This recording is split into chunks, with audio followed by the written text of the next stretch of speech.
The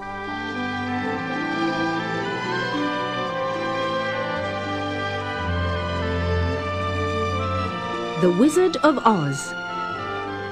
The Final Journey.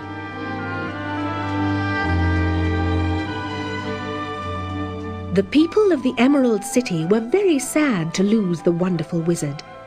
But they were also proud that the Scarecrow was now their ruler. "What other city," they said, "is ruled by a stuffed man?" The morning after Oz had gone up in the balloon, the four travellers met in the throne room. The Scarecrow sat on the big throne, and the others stood respectfully before him. "When I remember that just a short time ago I was up a pole in a farmer's cornfield," said the new ruler, "I am quite satisfied with my lot." "I wish I were," said Dorothy. "But all I want is to live in Kansas with Aunt Em and Uncle Henry. I don't know how I shall get back now that Oz has disappeared." "I've been thinking," said the Scarecrow.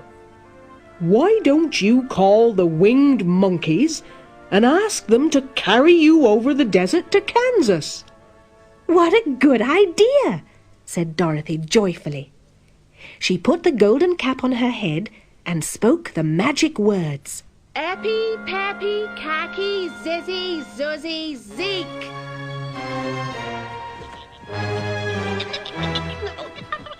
Soon the band of winged monkeys was standing beside her. "Please take me to Kansas," she said.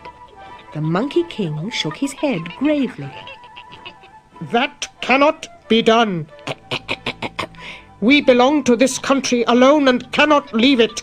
We shall be glad to help you in any way in our power, but we cannot cross the desert."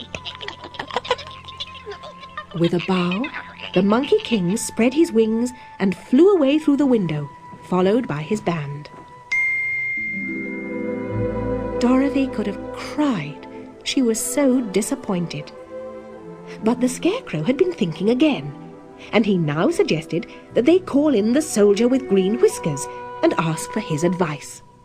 "There is only one person who might be able to help Dorothy," said the soldier, "and that is Glinda, the Witch of the South. She rules over the Quadlings and is the most powerful of all the witches. She's also a good witch.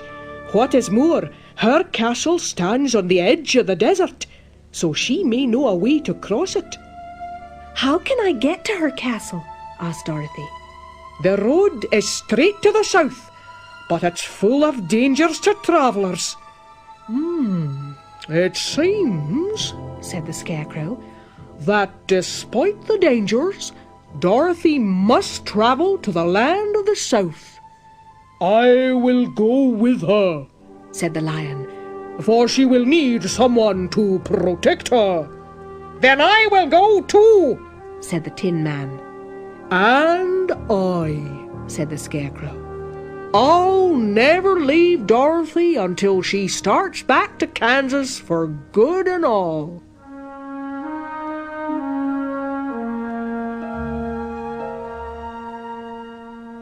So, early next morning, the travellers set out across the green fields that surrounded the Emerald City. They walked until they entered a great forest, where the trees were bigger than any they had ever seen. "What a delightful place," declared the Lion. "I should like to live here all my life." At that moment, they heard a low rumble, like the growling of many wild animals. And there, in a clearing, were hundreds of beasts. There were tigers and elephants and bears and wolves and foxes. And for a moment, Dorothy was afraid. But the Lion explained that the animals were holding a meeting, and he judged by their snarling and growling that they were in great trouble. As he spoke, the animals fell silent, and the biggest of all the tigers came up to him. "Welcome, O King of Beasts! You have come in good time to fight our enemy. It is a most tremendous monster, It is like a great spider, with a body as big as an elephant and 8 legs as long as tree trunks. Not one of us is safe while it's alive. Are there any other lions in this forest? asked the lion. No, there were some, but the monster has eaten them all. And besides, none of them were as large and brave as you. If I destroy your enemy, will you bow down to me and obey me as king of the forest? asked the lion. We will do that gladly, replied the tiger. We will! roared the other beasts. The lion said goodbye to his friends and boldly marched away. He found his enemy lying asleep among the trees. With a great leap, he landed on the monster's back, and with a blow of his paw, he knocked the spider's head from its body. Then he jumped down and walked back to the clearing.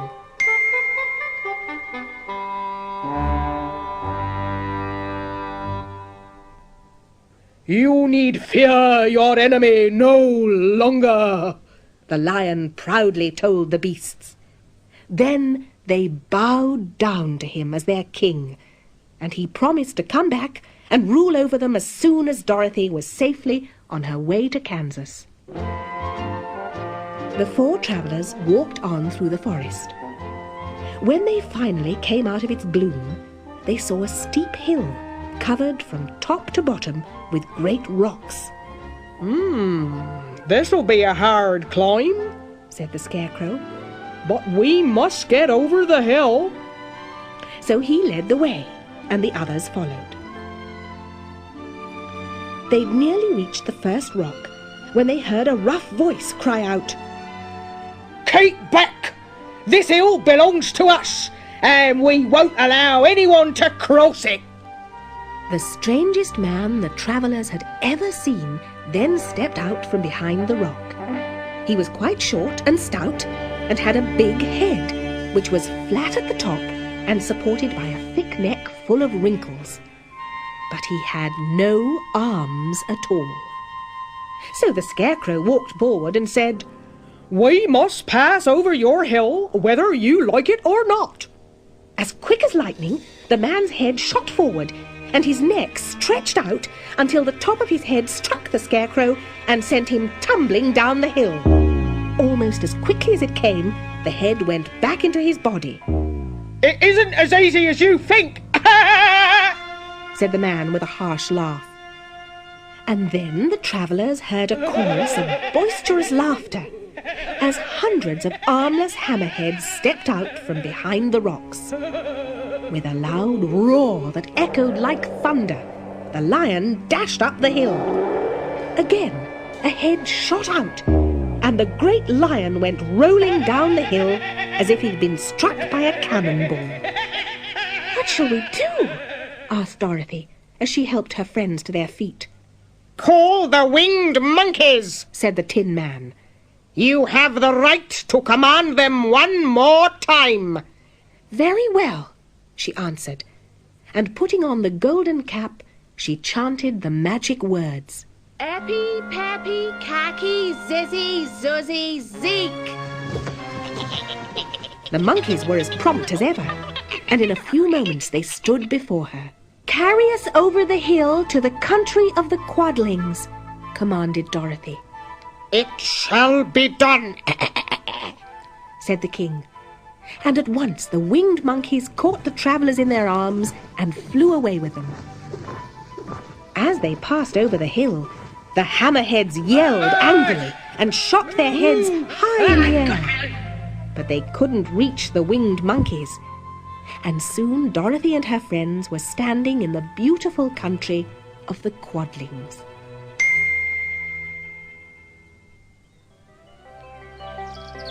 Pretty rippling brooks burbled among fields of ripening corn. The fences, houses, and bridges were all painted red, and the short, fat Quadlings were dressed in red clothes. They gladly showed Dorothy the way to Glinda's castle. The gates of Glinda's castle were guarded by 3 young girls dressed in handsome red uniforms. They led the travellers to a big room where the young and beautiful Glinda sat upon a throne of rubies. "What can I do for you, my child?" she said, smiling kindly. Dorothy told the story of her adventures in the land of Oz. Then she said, "My greatest wish is to get back to Kansas, for Aunt Em will surely think something dreadful has happened to me. I am sure I can help you, but in return, you must give me the golden cap." "Willingly," exclaimed Dorothy. "It means you can command the winged monkeys just 3 times, and I shall need their services those 3 times, to carry the Scarecrow to the Emerald City, the Lion to the forest, and the Tin Man to the Winkies. The silver shoes will carry you over the desert, Dorothy. If you had known their power, you could have gone back to your Aunt Em the day you came to this country." "But then I should not have had my wonderful brains," said the Scarecrow. "and I should not have had my lovely heart," said the Tin Man. "And I should have lived like a coward forever," declared the Lion. "This is true," said Dorothy, "and I'm glad I've helped all my friends. But now I should like to go back to Kansas." "All you have to do," said Glinda, "is knock the heels of the shoes together 3 times and command them to carry you wherever you wish. You will get there in the twinkling of an eye." "Then it's time for me to say goodbye," said Dorothy. She threw her arms around the Lion's neck and kissed him, patting his big head tenderly. Then she kissed the Tin Man, who was weeping in a way most dangerous to his joints. Finally, she hugged the soft, stuffed body of the Scarecrow and found that she was crying herself.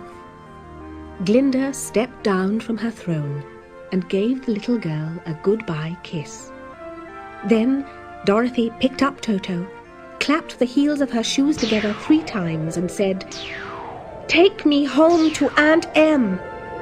Instantly she was whirling through the air, so swiftly that all she could see or feel was the wind whistling past her ears.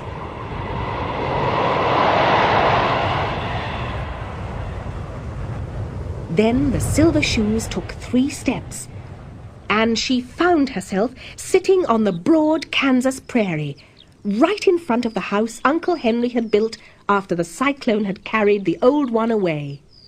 Dorothy leapt to her feet. She didn't notice that the silver shoes had fallen off in her flight across the desert. Instead, she ran as fast as she could into the arms of Aunt Em, who was just coming outside. "Darling child," Aunt Em cried. "Where in the world have you come from?" "From the land of Oz," said Dorothy gravely.